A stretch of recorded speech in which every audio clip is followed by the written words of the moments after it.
a gente está preparando o congresso com o envolvimento, com uma atividade de educação permanente desta natureza, que faz com que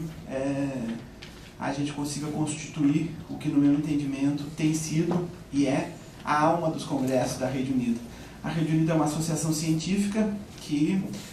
se ocupa do tema da gestão da educação e do trabalho. Ela se ocupa desse tema há um bocado de tempo. Ela foi um ator importante aí no processo de reforma sanitária, em boa medida graças à militância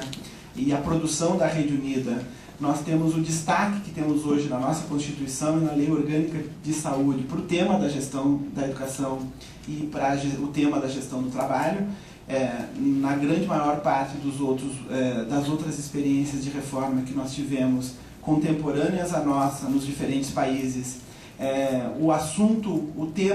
temário da formação dos profissionais continuou pertencendo à área da educação, aos ministérios, às autoridades da área da educação. Foi só no nosso caso, graças em boa medida a essa militância, a essa construção, que nós tivemos o que se pode explicar essa relevância no caso do Brasil. E, fundamentalmente, um certo discurso, um certo enunciado que diz que essa importância, a formação, a educação na saúde, fazendo parte do sistema de saúde, ela é verdadeira, porque que em todo lado se entende, esse insumo que todo mundo classifica, esse recurso que todo mundo classifica, o recurso humano, no nosso caso essa expressão não faz sentido, porque desde muito precocemente a gente está dizendo, primeiro, isso não é um recurso, a força de trabalho, o trabalhador não é um recurso que, como recurso financeiro, recurso material, se configura e se conforma e ao desejo de quem está organizando o cenário do trabalho.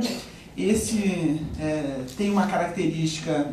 muito singular, que é a característica de aprender, de responder a um certo conjunto de investimentos, de responder a um certo conjunto de apostas, mas também tem um certo conjunto de bandeiras que traz para a cena do cuidado. Então, quando a gente insiste que é importante, é relevante, e a vida da Rede Unida tem sido o produzir conhecimento, produzir tecnologias, analisar situações, apoiar processos de mudança nos serviços,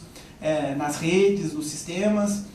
mas também apoiar processos de mudança na legislação que se projeta sobre a formação das profissões da saúde. A Rede Unida teve um protagonismo importante na configuração das diretrizes curriculares, que foi o nosso último grande movimento, que diz o seguinte: definitivamente esses sujeitos não são recursos,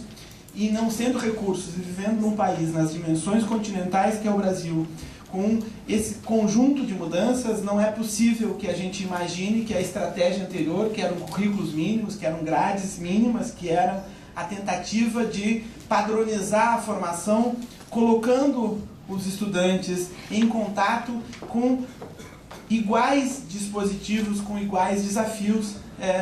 Então, essa produção, as diretrizes curriculares, ela tem servido para dizer o seguinte: não, um país com essas dimensões, um sistema de saúde com essa complexidade, e considerando que este não é um recurso que a gente talha ao desejo da autoridade da ocasião, nós precisamos criar outras estratégias de desenvolvimento, outras estratégias de aprendizagem, e daí nasce a expressão educação permanente, que é um pouco do que nós imaginamos que é a maior potência dessa iniciativa que a Secretaria Municipal de Saúde e Defesa Civil decide, ou essa iniciativa que ela vem construída desde que lá atrás, no nosso último congresso, graças em boa medida à participação da Secretaria, dos trabalhadores,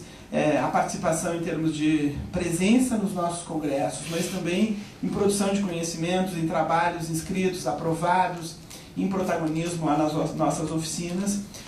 Então, graças a esse reconhecimento, quando nós, há 2 anos atrás, discutimos onde seria o próximo congresso, eu falo 2010 em Porto Alegre, no 9º congresso, ficou para todos nós da direção da rede, evidente de que o Rio de Janeiro seria uma boa escolha e como a gente não é uma entidade igual a essas todas que a gente tem, a gente faz escolhas que são estratégicas, mas provavelmente a alma da nossa decisão não foi a escolha estratégica, foi a aposta. Aposta no sentido de dizer o seguinte: bom, tem uma porção de coisas que nos levam a pensar que pode dar certo, algumas que nos preocupam, mas se é verdade que, independente do desejo de sediar um congresso, de compor a direção da rede, a secretaria tem se ocupado de apoiar a participação dos trabalhadores e os trabalhadores têm se ocupado de usar esse apoio, escrevendo trabalhos, participando, ajudando nas dinâmicas, então nós faremos uma aposta de que o Congresso da Rede Unida poderá ser bem sucedido, mas independente dele ser bem sucedido ou não, a aposta é no sentido de que o processo de preparação ele se constituísse em si mesmo um grande processo de educação permanente dos trabalhadores. Quando isso aparece como um conjunto de atividades, enfim, foi gratificante, foi de uma certa forma a confirmação dessa aposta. A aposta de que a organização do Congresso não seria apenas a organização do Congresso, mas a renovação da rede, a vitalização da rede, que de uma certa forma foi o que aconteceu quando no ano passado nós fizemos aqui o nosso primeiro encontro regional. Foram encontros regionais em todo o país. Nós tivemos nesses encontros praticamente um volume de participantes iguais a um congresso. E aí nós vamos criando uma certa aprendizagem na rede de que um ano tem congresso, no outro tem congresso também, porque, enfim, a gente vai fazendo a soma dos congressos. Mas se é verdade que isso acontece e tem demanda de participação, também é verdade que, então, essas atividades elas fazem sentido, porque ninguém está num lugar que não lhe acrescenta, ninguém está no lugar que não aprende, ninguém está num lugar que não lhe permite investir no seu crescimento.